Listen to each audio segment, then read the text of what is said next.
I'm Anton from Book Talent, and this is Sean from Dublin Ireland. That's why we are drinking beers, because all the Irish are alcoholics.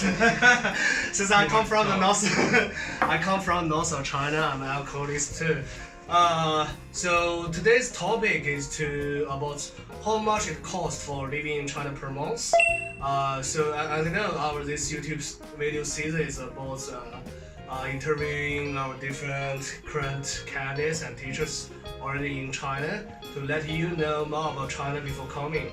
And if you have more questions and concern about life in China, welcome to give a comment on this video. So we will also make a video to reply to your special questions. Say hi to our YouTube subscribers. Hey, how's it going? Yeah, so as you know, it's a very common concern for the candidate who's the first time to come to China on regarding the cost of life here, because what you feel is very different. It's a very different price range. Different is one way to put it. It is insanely cheap. So I'm gonna say that. Like, okay, your main cost would be rent, and even still, like, water charges, heating, they both come to about less than €1 a month, and I'm not exactly in a cheap place to live. It's ridiculous.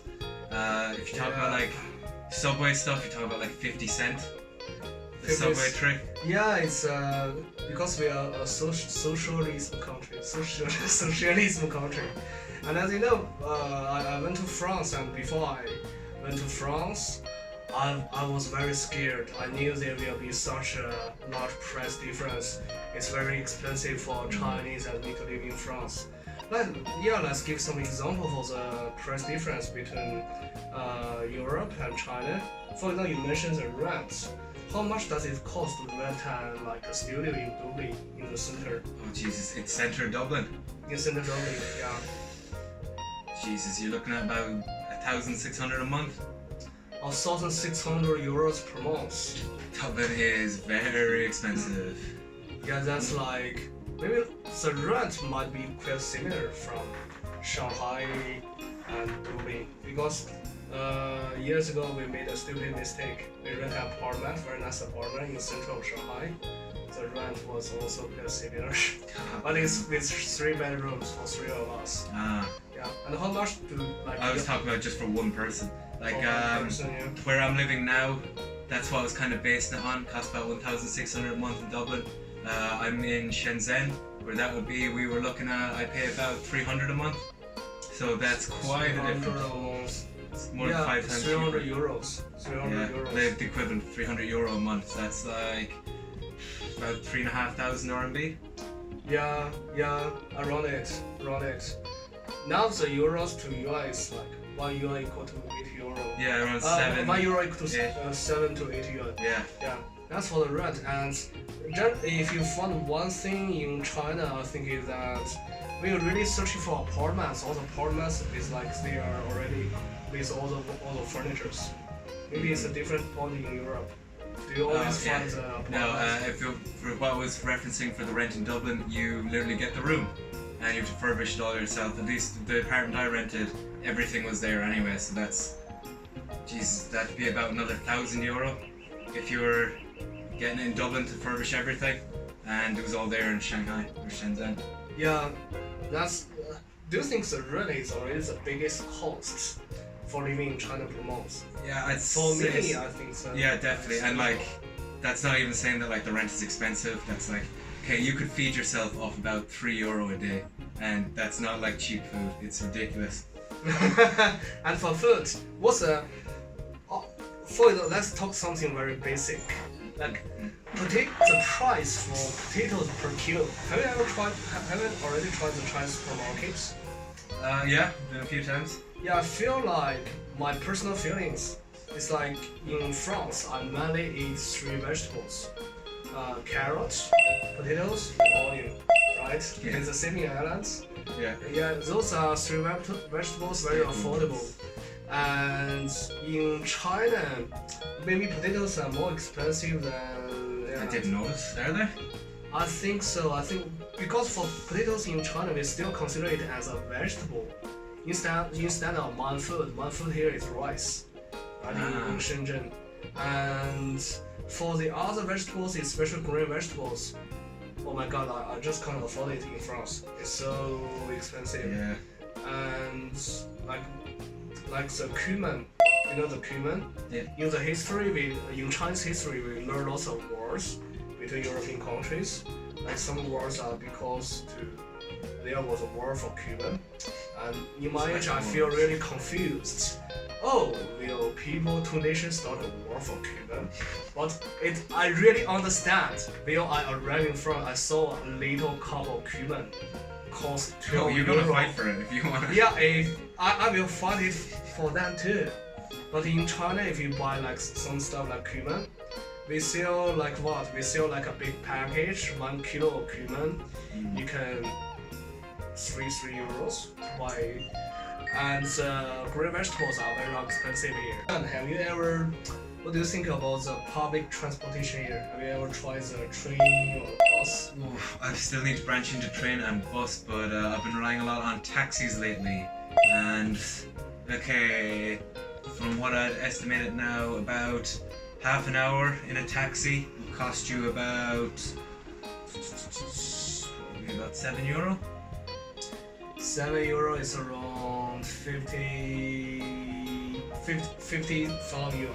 Oh, then about like €5 or €6 for taxi. Like taxis are incredibly cheap, and like the subway, if you want to get it, you're looking at paying between about €1 to about €3, and you can go wherever on the line from that. It's ridiculous. Yeah, that's what's the price of subway? In RMB, it's between 3 to 10 RMB. 3 to 10. Oh, that's purely expensive as well. Well, that's all coming around there now. Yeah, and yeah, so for the transportation, one thing you may find the price difference between Europe and China is like once, maybe if you see the price for potatoes, etc., for something basic, maybe in China it's even slightly more expensive for the potatoes. But once it's something with service, like for taxi, you need someone to drive it for you, and for subway, etc., for it's a part of public stuff, you will find it much less expensive. Yeah, that's kind of the service fee here. Like the only thing that would be considered expensive would be like, say, potatoes or coffee. Everything else, so cheap. Yeah, because I think coffee is important. So before you go into China, we will suggest you to have more cheese. Because cheese, as well. Yeah, we don't really have lots of cheese here because all the cheese are imported and the price is quite high. Have you get used to the food here? Yeah, it took like a week. Once I started getting into it, it's been pretty good. There's this one place I went to where you'd get a broth, and they give you like say beef raw, and you put it in, and then you push it to the bottom and wait about a minute, and then it's like perfectly cooked and it'll rise up. Yeah, depending on where you go. Yeah, where you go, you can find something pretty interesting. It's definitely, if you have a good taste bud or you want to explore different tastes from all over the place, here would be a good place to do it. There's so much different types of food you can get here. Yeah, and regarding shopping, because we have talked about the rents is necessary for life here, water, electricity stuff is also necessary for life here, and food, transportation, etc. And also on radio transportation, do you really need a car in China? Oh no, of course you don't. Yeah, so one big difference is that in China you won't really need a car because the public transportation is so less expensive. You may find in the big cities in Shanghai or Beijing, if you own a car, the price for parking the car, if you don't consider the gasoline just for parking, it might be more expensive than you take every taxi. I'd say it would, like, if you taxi, bus, subway, you do not need a car here. Not at all. Not a car. A car might be like showing off or something. If you want to show off, get a car.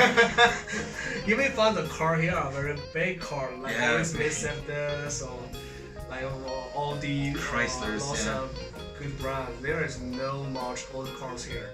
Yeah, so we have talked about lots of things for some basic life.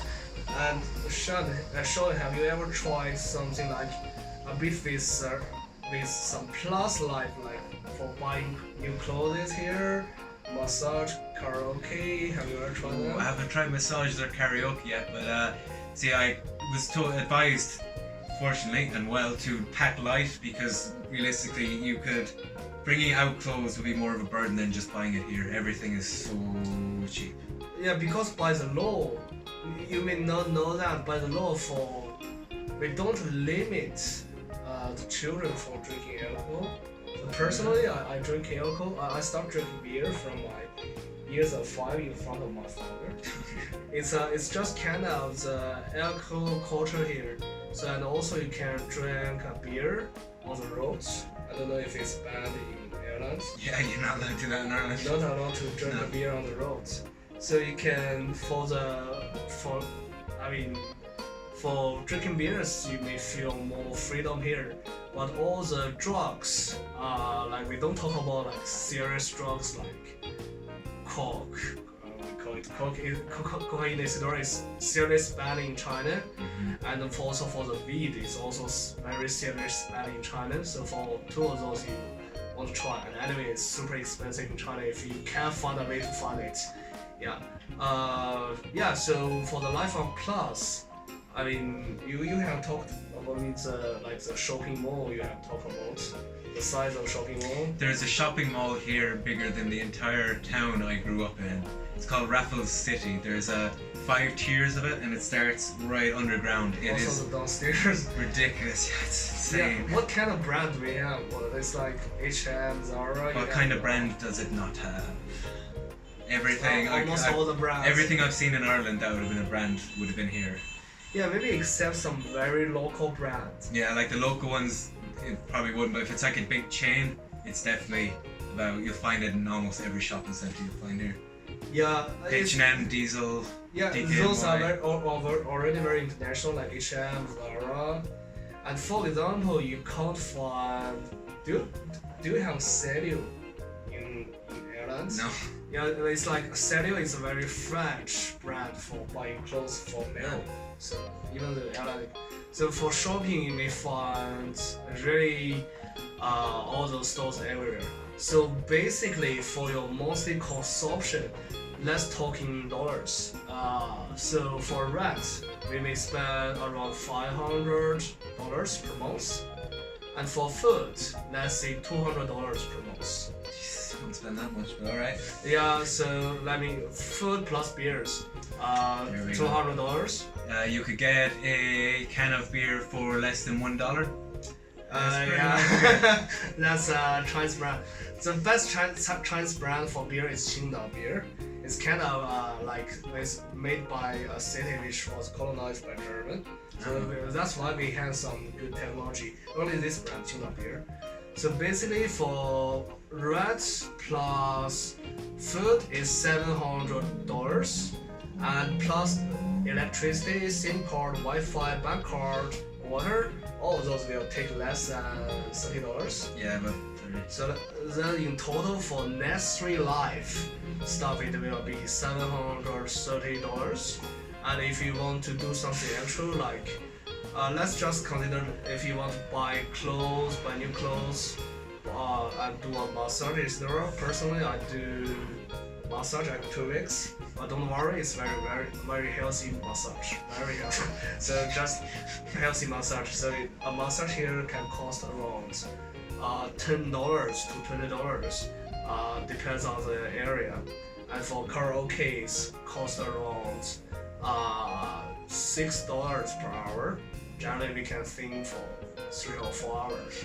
So for everything on plus, it may cost you another $100 per month. Because anyway, you are not going to do a massage per day, so it sounds pervert. Do massage per day, I mean, even though for healthy massage. So in total, we can consider the monthly consumption in China, even though you are living in a big city like Shanghai, Beijing, or Shenzhen, we can easily control it under $1,000. Oh yeah, I'd say it wouldn't even go too much over $800. Yeah, and that's not living humbly. Yeah. You won't be penny pinching to make that. Yeah, and also considering your salary for ESL teachers is actually 3 or 4 times of this Yeah, you definitely will not be spending. Even if you set out in a month that okay, I'm going to spend every cent of my paycheck in a month, you will not be able to do it. So if you're looking to work to send money back, that is definitely going to be easy. Yeah, and also, so for all the candidates who are worrying about, can I survive with my salary as teachers in China? Yeah, make it as your worry if you're going to Japan or South Korea, because it does. I hear lots of stories for teachers in Japan. Yeah, Japan over things. And for Thailand, maybe they don't. Salary may not as high as in China. It's also a case. But in China, you don't need to worry. It's regarding money, China would be the best destination for you. Yeah. So dear future candidates, thanks a lot for watching our video. Thanks a lot for your time, Sean, for joining our call, and I think you were very informative for our new candidates. Yeah. Have a nice day. Okay, take care. See you in China.